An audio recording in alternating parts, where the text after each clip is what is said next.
पानी बरसे हरियाली हरियाली जोड़ी रिमझिम रिमझिम पानी बरसे हरियाली हरियाली जोड़ी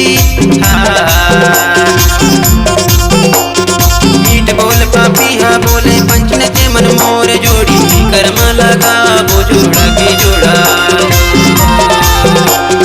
ये दे भैया माया वाली कर्मा लगा वो जोड़ा के जोड़ा दो।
लगा वो जोड़ा के जोड़ा हाय भैया माया वाली कर्मा लगा वो जोड़ा के जोड़ा कर्मा लगा वो जोड़ा के जोड़ा कर्मा लगा वो जोड़ा के जोड़ा हाय भैया माया वाली कर्मा लगा वो जोड़ा के जोड़ा हाय भैया माया वाली कर्मा लगा वो जोड़ा के जोड़ा हाय भैया माया वाली कर्मा लगा वो जोड़ा के जोड़ा हाय दवा माया वाली कर्मा लगा वो जोड़ा के जोड़ा हाय भैया माया वाली कर्मा लगा वो जोड़ा के जोड़ा हाय भैया माया वाली कर्मा लगा वो जोड़ा के जोड़ा हाय भैया माया वाली कर्मा लगा वो जोड़ा के जोड़ा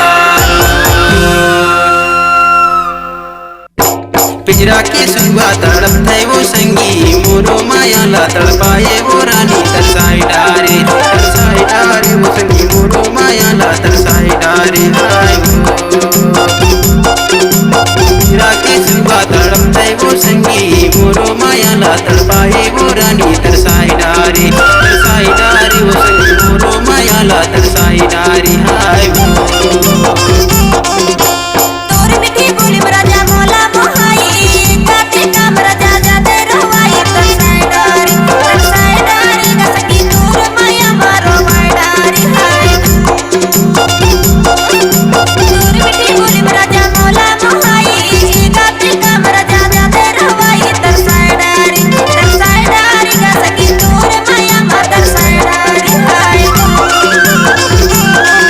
तरसाई डारे वो संगी मोरो माया ला तरसाई डारे हाय तरसाई डारी राजा तोर माया मार तरसाई डारी हाय तरसाई डारी भैया तोर माया मार तरसाई डारी हाय छत्तीसगढ़ी लोक कला मंच ग्राम चिमका टोला बवलिया जिला मंडला नर्मदा के नमन चिमका टोला भुवन गायक रामकुमार तिकाम गायिका नेहानंदा कार्यक्रम हेतु संपर्क करें अध्यक्ष मोनू टांडिया संपर्क नंबर है 62 65 43 54 88 01 03 97 24 02।